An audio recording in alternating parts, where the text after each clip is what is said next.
নারী যদি ইচ্ছা করে সারাদিনে 10,000 টাকা কামাইবো, তা কামাইতে পারে। আর একটা পুরুষ যদি সারাদিন কষ্ট করে 500 টাকা কামাই করে আনতে তার কষ্ট হয়। কেন জানেন? একটা পুরুষকে একটা মানুষ কিনে না, তার রোজগারের পয়সা দিয়ে তার রোজগার যেটুকু আসে ওইটুকুই দেয়। আর একটা মেয়ের একটা পুরুষ 1,000 টাকা দিয়ে কিনে সে বুক করে গেলে আবার আরেকটা পুরুষ এই 1,000 টাকা দিয়ে কিনে, আবার আরেকটা পুরুষ বুক করে গেলে আবার আরেকটা পুরুষ কিনে, তৃতীয় পুরুষে কিনে, তাহলে হয়ে গেল 3,000 টাকা। এমনি করে তো সারাদিন ইচ্ছা করলে 10-20 হাজার টাকা কামাইতে পারে একটা মহিলা মানুষ। কিন্তু একটা পুরুষ ইচ্ছে করলে 500-1,000 টাকা কামাইতে তার অনেক কষ্ট হয়ে যায়। সেজন্য বলছে মহিলা মানুষ ইচ্ছে করলে 10,000 টাকা কামাইতে পারে, কিন্তু একটা পুরুষ মানুষ পারে না। তাই পুরুষ মানুষের কষ্ট কোথায় জানেন? বুকে।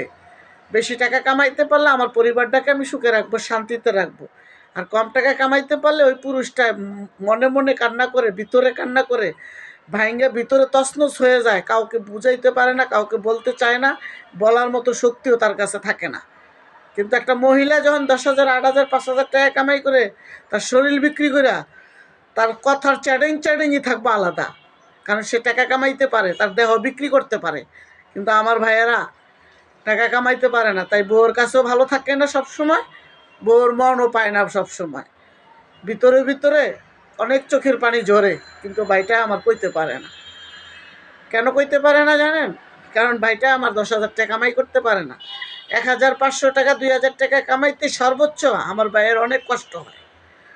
কিন্তু ওই যে মহিলাটার, তার কষ্ট হয় না, কারণ সে দেহ বিক্রি করে 10,000, 15,000, 20,000, লাখ টাকা কামাই করে চলে আসে। তাই বলছি ভাইয়েরা,